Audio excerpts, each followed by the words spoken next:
All right, folks. Thank you for tuning in to another episode of Bucks of America podcast. I am your host, Jeff Anson. This is the Bucks of America podcast cooking edition.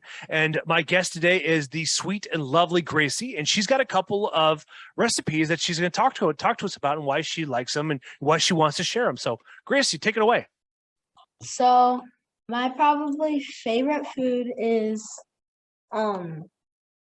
chislic and pickled fries. All you got to do for the pickled fries is go to the store and get pickled fries. It's that easy. Buy them, check out, and then put them in the air fryer for how long it says, and then you take them out, shake them, put them back in, and then you're done. And then you put ranch, and then you have those done. And then for another part of it, you do you just do chislic. You just get. You can use steak, or what else do we use? Deer and whatever meat you want. Cut it up into little, cubes. And then you can just put it in the air fryer. Put a little bit of seasoning on it, which is... It's our favorite seasoning. What's it called? Uncle Ed's. Uncle Ed's is a local place that makes fabulous seasoning. Sioux Falls. And then you just take it out, get on ranch, dip it in there, and it's delicious. That's simple. I love it. You and my wife would get along just fine. She loves fried pickles. We always look at Pinterest is the devil because she always goes on there and she simply types in fried pickles and is like, I want to try this. I want to try this. The next minute I know I'm getting a bunch of messages saying like, hey, we need to make this. It's like, okay, I don't have a choice now, do I? And we've tried to make our own, but it's just easier to go buy the actual fried pickles at the store and the frozen ones and fry them up, right? Or you can go to Buffalo Wild Wings or the Barrel House, which has really good fried pickles. Yeah. The chislic is a South Dakota delicacy, so it's definitely worth it. You prepare it to your liking, and it's wonderful. And also, Urban Chislic has a lot of. Yeah, we're chislic stuff. people. Chislic. So that's just a meat seasoned and then diced in cubes.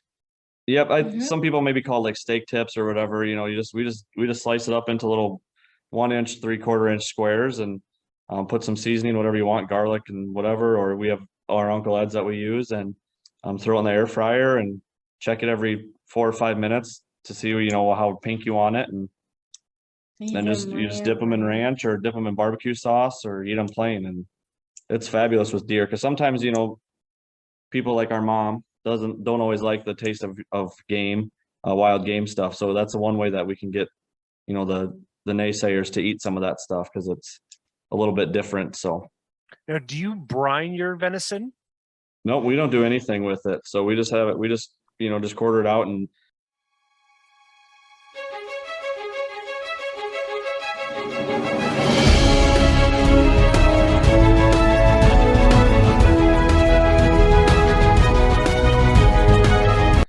cut out the breasts and the fillets and all that, and some of it we turn into jerky and sticks, but the roasts and all that stuff, we'll even just take the roast and slice that up into the cubes.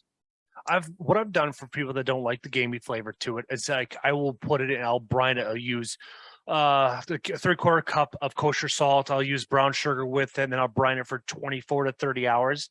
And that right there does a really good job removing that flavor from it. And everybody that's eaten it that has had mine has always seemed to, I never have leftovers. So which turns out pretty good. That's the way to do it too, then. If it works, that's awesome. Yeah, for sure. And to add on to, I have a similar recipe. What you guys do with your chitlets is that what I'll do is I will take them and cube them up, and then I'll have olive oil and butter and garlic and put all that together and mix them all together, then throw them in the air fryer and then we'll cook it that way. So it's like it adds a nice buttery flavor to it as well. Yeah, that's a great idea. Only thing we do differently. What's that? And another good food that I like, Michelle brought soup for all the teachers and everybody was out of the room. He gave me a little bit of it, and then I tried it and it was really good. What was it? It was vegetable soup, but I don't know the recipe, so it's just really good. She's got a hunting relationship with her 4th grade teacher, so that's they share all their deer sticks and vegetable soups and all that stuff. So it's really cool. Well, that is exciting. I'm hoping that when you get into home ec or if they still teach cooking classes in school, that you'll be able to experiment. Oh yeah, for sure. Well, that sounds like some straight up simple ingredients. Like you said, just go to the store and buy it that way and fry it up. Right. Mhm. We love All our right. air fryer. Oh, it has been a real nice thing. Like we were at Sam's Club last night, my wife and I, and we found that they have a dual chambered one. So this way you can cook one thing in one and another one in another item in another one, and you Oh boy. cook them all at the same time. It's like, well, when ours goes bad, that's what we're upgrading to. We're on number 2 right now, so that might be our next bet too. A double one would be amazing. So Yeah, it was only $100 too. Well, this is at Sam's Club, so it's Yeah, those wow. price. So, but it's like if you go to Sam's Club or Costco, I'm sure you can find a good deal there. absolutely. But I saw it yesterday. I was like, ooh, this is exciting. Awesome. We'll look into that. Excellent, guys. Well, thank you both for being on the podcast. Again, go find their information on Instagram, Facebook, and TikTok.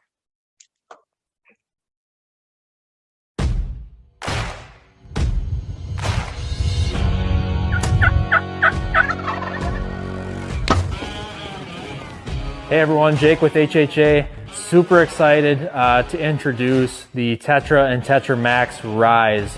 The Tetra Max and the Tetra Rise is our new 2-pin vertical bow sight that we're coming out with here for this year. So you'll notice a couple things on it. It's very similar to our single pin platform that we've had here over the last 25 years, and really similar to the other sights in the Tetra line.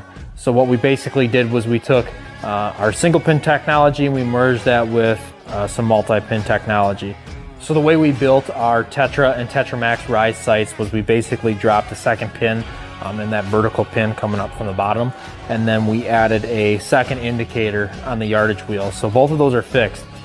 One really nice thing with this setup is you sight in at 20 and 60 with the top pin, and you don't have to worry about the second pin at all. That second pin and second indicator will automatically be on. So really nice feature there. The Tetra Rise and Tetra Max Rise are gonna come in 8 different frame options. So 4 in the Tetra Max Rise, 4 in the Tetra Rise.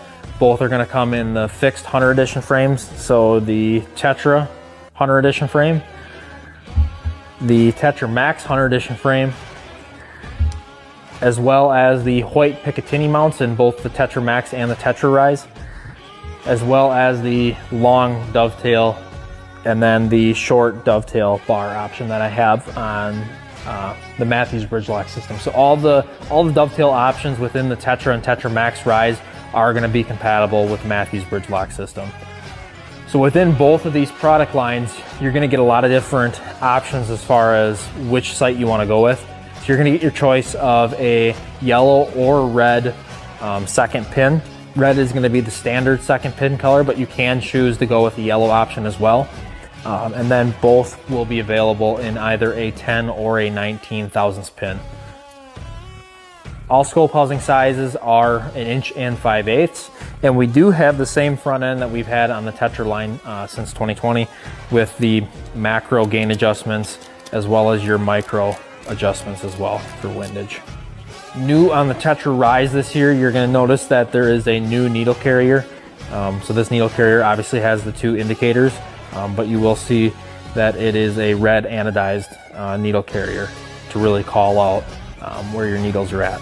On the Tetra and Tetra Max Rise, we'll be able to achieve longer distances. So we have built the longest tape sets that we've ever offered in our company's history. So guys are going to be able to get out to 120, 130, 140, 150, and in some situations even farther depending on your arrow setup. So just making sure that we're getting arrow clearance, but really nice feature to be able to just step out in the backyard or head out to the 3D course to shoot out to some of those longer distances.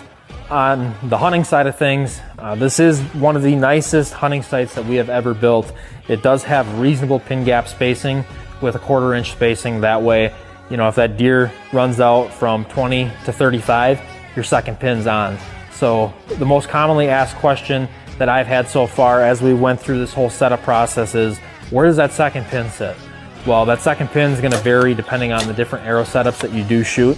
Closest answer I could give you is the most common is going to be somewhere between 32 and 40 yards, depending on how fast your bow is. So you'll likely be somewhere between that 32 to 40 yards with that second pin if the first one's at 20. So along with all other HHA products, the Tetra Rise and the Tetra Max Rise carry a 100% lifetime warranty. All products are 100% made in the USA. For more information, you can visit our website at hhasports.com.